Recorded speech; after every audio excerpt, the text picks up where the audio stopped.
This is the R.I.S.E Weekly Review for October 12th through October 18th, 2015. On Thursday, an 18-year-old man and a 19-year-old woman were wounded in a shooting on 105th Avenue B on the east side. The two were standing outside when a group walked up and fired shots, hitting the man in the back and grazing the woman in the side of the head. The woman was last reported in stable condition while the man was in serious condition. The 19-year-old was shot in the leg and wounded on Friday on East 75th Street in South Shore. The teen was wounded after trying to grab a gun away from a man attempting to rob him when the gun went off. The teen managed to take himself to the hospital for treatment. The man was shot on Sunday night on the 3500 block of East 97th Street on the east side. He was walking when he got into an argument with two males. Someone began opening fire, hitting him in the side of his abdomen. He was taken by a family member to the hospital, where his condition was stabilized. 9 days after being struck by a car 2 blocks down from the South Shore Cultural Center, a bicyclist has passed away. The 47-year-old man died from a blood clot in his leg resulting from the crash. As always, our thoughts and prayers are with the victims and their families. Police are warning residents in South Shore of a group of men committing armed robberies a few blocks away from the Metro train station. 2 robberies occurred on 77th and South Kingston, and the other on the 2900 block of East 78th Street. A similar alert was issued for South Chicago. The attackers are described as 2 or 3 female assailants armed with knives who had robbed residents on 89th and Commercial and 78th and South Shore. In other news, a conviction was reached in the trial of a gun dealer who was working with Lake County, Indiana police to obtain and illegally sell machine guns from a German dealer. Vahan Klerchin was found guilty on 8 of 9 counts of conspiracy, fraud, and money laundering. A new Chicago city councilman is facing drug and murder charges. Councilman Robert Battle was charged Wednesday for a fatal shooting in an alley behind his residence. Battle was also under investigation as part of a federal marijuana trafficking case. Battle was caught after federal agents and Indiana State Police pulled him over in a vehicle containing 73 grams of marijuana and $100,700 placed in a backpack in the trunk. After searching a house that Battle had previously visited, they found 9 ounces of cocaine and 3 stolen weapons. Police have identified the man found off the side of the road near the Ford facility the previous week. The cause of death is still unknown, but police have ruled out foul play. On Thursday, groups around the country rallied as part of global climate justice actions. R.I.S.E members joined hundreds, including other local groups such as SETF and Coalition to Bend Petcoke, at the People's Climate March in downtown Chicago. The march is part of a number of actions, including several local actions attempting to bring attention to the impacts of global climate change and pressure decision makers currently meeting to do more to address the global impact. Some activists began placing signs near the Petcoke Express Railway construction. While many residents knew about the construction, the signs drew attention to its ties to the local Petcoke struggle. Also on Thursday, Alderwoman Susan Sadlowski Garza hosted a public meeting to talk to area residents about Chicago Mayor Rahm Emanuel's 2016 budget that will create the largest tax increase in the city's history. Despite being presented with other options to alleviate the tax burden on working-class families, the mayor has so far refused any alternatives. The alderwoman stated her opposition to any tax increases until all options have been properly investigated. So I still don't think that, I think raising taxes should be our last resort.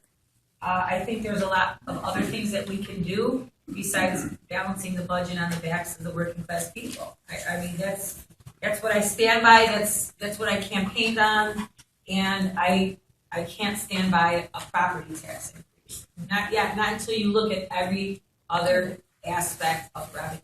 You can see the entire meeting on our YouTube channel. Concerned residents should also keep in touch with us for more information on actions they can take. Thank you for joining us for this weekly review. And now for some brief announcements. A haunted hayride will be hosted on October 23rd, 24th, 30th, and 31st at Walhalla Beach in Whiting, Indiana between 6 p.m. and 10 p.m. Tickets are $5 and should be purchased in advance. St. John Lutheran School in Lansing is looking for donations in preparation for their annual dinner auction on November 21st. They are looking for those interested in running ads in their auction catalog, donating items for the auction, and cash donations.